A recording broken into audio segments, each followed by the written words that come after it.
Remue ménage. Remue ménage.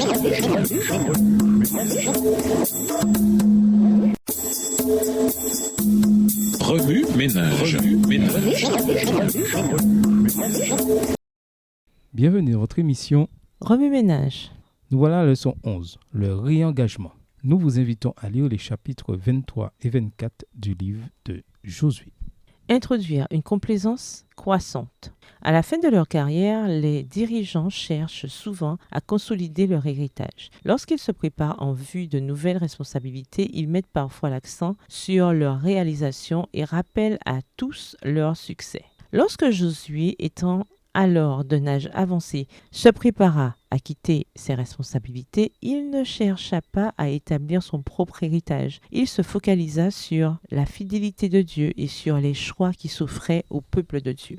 Tel un coureur qui, dans une course de relais, passe le témoin à son coéquipier, Josué transmit un travail qui devait être poursuivi. Il savait que le dessein de Dieu pour Israël se poursuivrait après la fin de son chapitre, lequel n'était qu'une petite partie d'une histoire beaucoup plus vaste. Les dirigeants de toute organisation, qu'il s'agisse d'une nation, d'une entreprise, d'une église, etc., comprennent que s'ils ne parviennent pas à transmettre leurs valeurs et leur mission à leurs successeurs, leur entité n'est qu'à une génération de s'éteindre. Josué était profondément préoccupé par l'avenir d'Israël. Il savait que les Israélites pouvaient facilement saboter leur propre destinée. La vie en Canaan était bien plus facile que celle dans le désert. Fini les jours où l'on se demandait si la manne allait tomber chaque matin, où l'on observait avec une inquiétude croissante la diminution des réserves d'eau ou l'assèchement des pâturages. Les luttes auxquelles ils étaient confrontés dans le désert et qui les obligeaient à s'en remettre à Dieu étaient bien moins nombreuses dans leur nouvelle patrie. Ici, dans ce pays où coulait le lait et le miel, ils pouvaient oublier leurs soucis et s'en remettre au rythme régulier du monde naturel pour assurer leur subsistance. Ici, ils pouvaient retrouver un semblant de contrôle sur leur vie. Ils pouvaient labourer leur propre terre, produire leur propre récolte et faire paître leur bétail sans la même anxiété. Ils n'avaient pas à se demander où ils allaient camper ensuite, car ils avaient des maisons permanentes.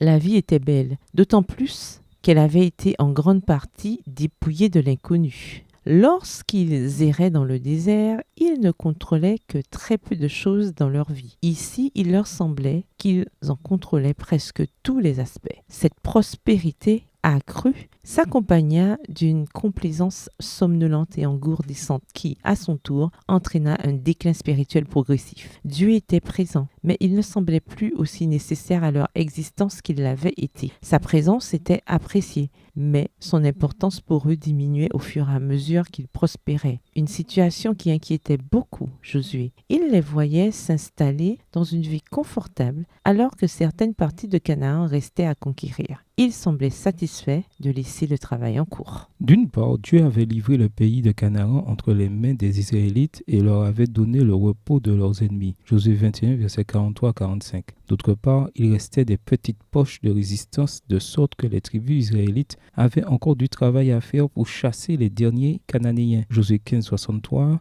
Josué 16, verset 10, Josué 17 et verset 12 et 13. Israël s'était arrêté pour se reposer lorsque le gros de la conquête avait été achevé, mais ce repos commençait à s'étirer en longue pause. Ils avaient conquis suffisamment d'ennemis pour que les groupes restants ne constituent pas une menace imminente. Il leur était facile de déposer les armes et de perdre la motivation pour les reprendre. Les Israélites se contentèrent de cohabiter avec les tribus cananéennes restantes, bien que Dieu leur ait explicitement demandé de les éliminer complètement. Ils se contentèrent de savourer le bonheur d'une existence paisible après une vie d'errance, de lutte et de combat. Lorsque Josué s'adressa à la nation dans ses derniers discours, l'avenir des Israélites était en jeu. Tout dépendait de leur loyauté envers Dieu.